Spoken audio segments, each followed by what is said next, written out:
سالیانی دورن و شیروان دادگر تو تیسفون بودش با انجمن یه های گروه از هند اومدن با فیل و بازی شطرنج اومدن گفتن مای بازی کرداهه بازی خیلی نازی کرداهه اگه راه این بازی رو کشفش کنید هوش و خردتون رو خرجش کنید جایزه میدیم ماره جایزه یه ناب اگه نشد بدید جایزه به ما یه همارا ہے همارا ہے انوشیروان گفت وزیر جانم بزرگ مهر با خرد جانم کشفش کن بازی رو اگه میشه اگر نجنبی اوزاخیت میشه بدو بدو بدو بدو بدو بدو بزرگ مهر بدو بزرگ مهر بدو بزرگ مهر نشسته یه شب تا صبح نخوابیده حل کردم اما شو اومده شو گفت یهو یافتم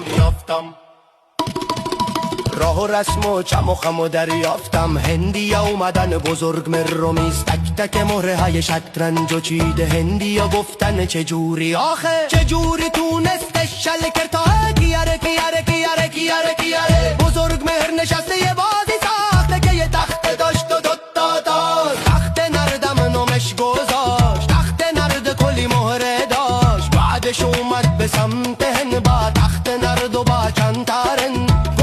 درود خدمت شما یه بازی ساختم اصلا خدا اگه دریابید رازش و تیز دیگه هیچ کلکلی بین ما نیست میدیم دیگه هر چی بگین از گنج و پول و گوهر و نگین بودن 7 روز پای بازی پیدا نکردن هیچ رازی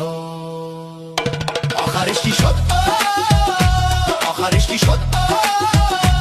آخرش چی شد بازی رو یاد داد به هندیا خیلی خیلی حال داد آخرش چی شد